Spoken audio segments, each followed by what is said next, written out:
పేరు కల్పన. నిన్న ఎక్కడి నుంచి తరుముకొచ్చారు? తోటలో నుంచి. తోటలోకి నువ్వెందుకు వెళ్ళావు? ఆయన కారు పంపించారు. ఆయనంటే మీ ఆయన? కాదండి, ఆయన కాబోయే ఆయన. కాబోయే ఆయనే కానీ కట్టుకున్న ఆయన కాదుగా.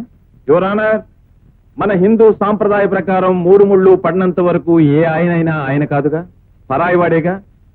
అటువంటి పరాయివాడు రమ్మని కారు పంపితే పవిత్రమైన ఆడదానివి నిర్భయంగా తోటలోకి ఎలా వెళ్ళాం? సో యువర్ ఆనర్, అలా ఎవరు కారు పంపితే వాళ్ళ కారులో వెళ్ళటం, ఎవరు తోటలోకి రమ్మంటే వాళ్ళ తోటలోకి వెళ్ళటం మొదటి నుంచి ఈ అమ్మాయికి అలవాటు. యువర్ ఆనర్, అలవాటు ప్రకారం ఎవరో కారు పంపితే వెళ్ళింది. అక్కడ తను పెళ్లి చేసుకోవాలని కలలగంటున్న ప్రియుడు తండ్రి అనుకోకుండా కనపడగానే కంగారు పడింది. నిజానికి ఈ అమ్మాయి గురించి, ఈ అమ్మాయి శీలం గురించి చెడుగా విన్న అబ్బాయి తండ్రి ఈమె నిజరూపం తెలుసుకోవాలనే ఉద్దేశంతోనే ఆ కారు పంపాడు. ఆయన చూడగానే బిత్తరపోయింది. ప్రియుడికి ఈ విషయం తెలిస్తే ఓ బంగారు బాతు చేజారిపోతుందనే భయంతో తెలివిగా అక్కడి నుంచి తప్పించుకుని తన మీద హత్యా ప్రయత్నం చేయబోయారన్న నాటకంతో పోలీస్ స్టేషన్ లో అడుగుపెట్టింది. లేదండి. It is true. ఎలా నిరూపించగలరు? ఇంతకు మునుపు ఇలాగే ఒక అబ్బాయిని ప్రేమించినట్టు నటించి ఇలాగే పట్టుబడింది. నిజం నిజం. యువర్ ఆనర్, సాక్షిని ప్రవేశపెట్టడానికి అనుమతించవలసిందిగా కోరుతున్నాను. జడ్జి గారికి నమస్కారం.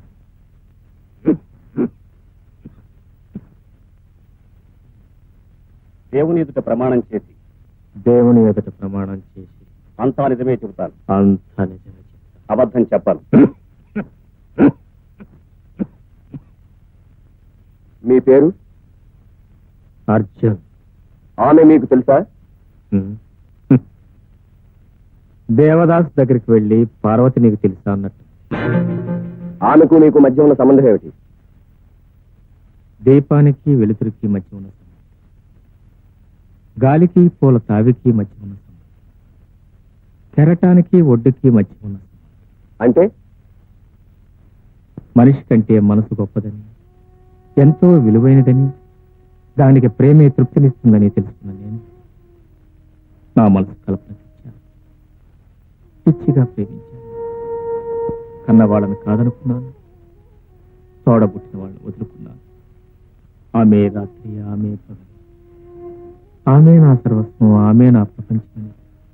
ఒక పిచ్చి వాళ్ళ ఆమె సన్నిధిలోనే చివరికి చివరికి ఇద్దరం కలిసి బ్రతకడం కూడా ప్రారంభించాం.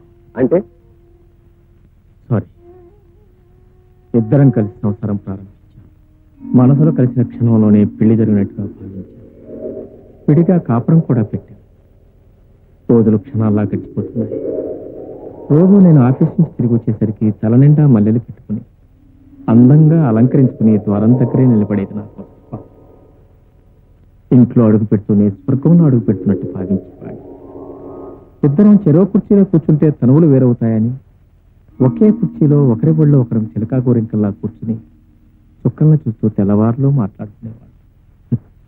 మా ఇద్దరిది ఒకే అడుగు, మా ఇద్దరికి ఒకే గొడుగు. అడుగులో అడుగు వేసుకుంటూ ఒకే గొడు కింద ప్రయాణం చేసేవాడు. అలాంటి మా ప్రణయ జీవితంలో అనుకోకుండా ఒక దుర్ఘటన జరిగింది. ఆ రోజు ఎందుకో తెలియదు మా ఆఫీస్కి సెలవు వచ్చింది. నేను పెందలాడి ఇంటికి వచ్చాను. గుమ్మం దగ్గర కల్పన కనిపించలేదు. లోపల కనిపిస్తుందేమో నా ఆశగా లోపలికి వచ్చాను. కానీ నా కళ్ళని నేనే నమ్మలేకపోయాను.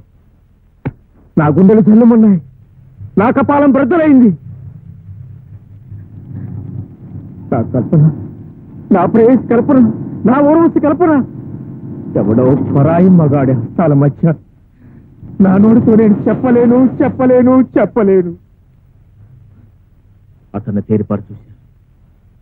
నా చూపులు భరించలేక అతను పారిపోయాడు. తన చేతిలో ఉన్న 500 రూపాయలని దాచుకోవడానికి ప్రయత్నించింది కల్పన. అప్పుడు అర్థమైంది, ఆఫ్టర్ ఆల్ 500 రూపాయల కోసం నా ప్రేయసి కల్పన అమ్ముడిపోయింది కదా అని అప్పుడు అర్థమైంది. వెంటనే కల్పన పీక నులిమి నులిమి చంపేయాలనుకున్నా. ఆ పాపని కొడు కట్టుకోదలుచుకున్నాను. మళ్ళీ జన్మలో నీ మొహం నాకు చూపించదని శాసించి బయటికి పంపించేశాను. అప్పుడు చూసిన కల్పన మళ్ళీ ఇప్పుడు చూస్తున్నా. కేవలం డబ్బు కోసం విభజించే ఒక కొలట, ప్రేమన్న పదానికి మచ్చ తెచ్చే ఒక పతిత, డబ్బు కోసం ప్రేమను వలగా పన్నే ఒక రాక్షస. ఎవరానా నాలా ఆ రాజేంద్ర బాబులా ఇంకా ఎందరి అమాయకుల జీవితాలను నాశనం చేస్తుందో ఈ రాక్షసని భయపడి ఓపిక లేకపోయినా నేను వచ్చి సాక్ష్యం చెప్పాను. క్షమించండి.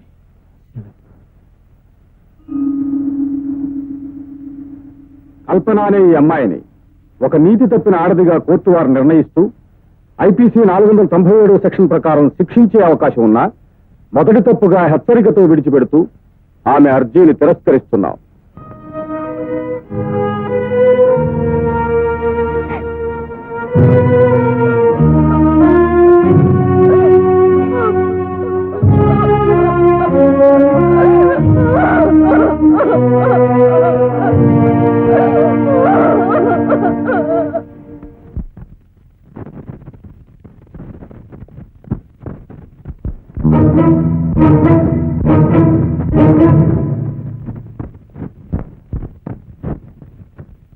ఏమిటిది? నీకోసమే ఎదురు చూస్తున్నాను. నాకోసం? మరింకెవరి కోసం? నువ్వేగా నా తొలి మగాడివి. నీకు నాకు ఏమిటి సంబంధం? తెలీదా? చీకటి పడేసరికి తల నిండా పువ్వులు పెట్టుకొని గడప దగ్గర ఎదురు చూసే సంబంధం. అసలు అక్కడికి ఎందుకు వచ్చావు? వ్యాపారం చేయడానికి. వ్యాపారం? అవును, నువ్వు కోర్టులో చెప్పిన వ్యాపారం. రోజు రాత్రుల్లో నేను చేసేది, నువ్వు చూసేది.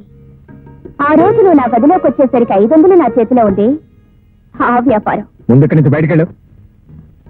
ఉన్న మార్కెట్ నుంచా పాడు చేశావు. ఇంకెక్కడికి వెళ్ళను?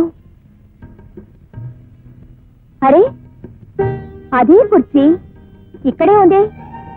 సాయంకాలం అయ్యేసరికి మనిద్దరం ఇదే కుర్చీలో కూర్చొని చిలకా బోరింకల్లా చుక్కలు చూస్తూ తెల్లవారులు మాట్లాడుకునేవాళ్ళం.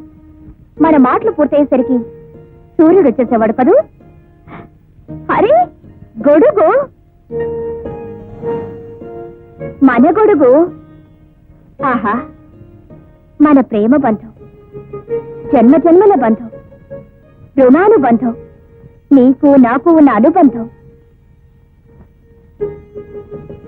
విడదీయలేని గొడుగు బంధం. ఎండలో వానలో రాత్రి పగలు ఇదే గొడుగు కింద అడుగుల్లో అడుగు వేసుకుంటూ తిరిగేవాళ్ళం కదూ. అరే, మంచం.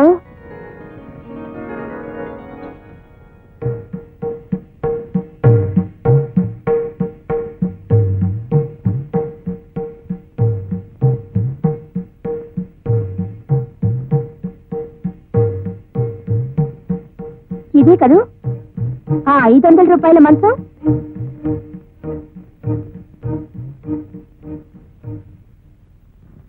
నేను ఇక్కడ పడుకున్నాను, అతను అక్కడ పడుకున్నాడు.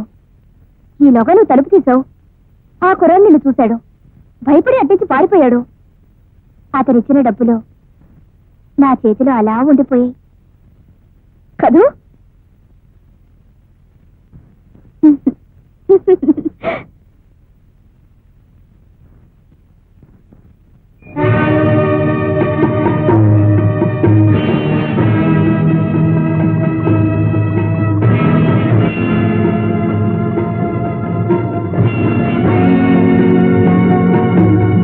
ఏమిటిది?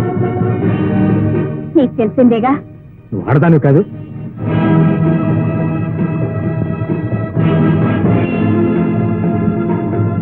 ఆడదన్నా? నేనా? కాదని నువ్వేగా చెప్పావు కోర్టులో. ప్రేమించిన వాడిని మోసం చేశానని, మరొకరితో తిరుగుతున్నానని. చూడు, నీ గురించి నాకు తెలియదు. నీకు అన్యాయం చేయాలని ఉద్దేశంతో మాత్రం ఆ పని చేయలేదు. తెలియని వాడివి నా గురించి తెలిసినట్టు, నాతో కాపురం చేసినట్టు 10 మందిలో ఎలా చెప్పావు?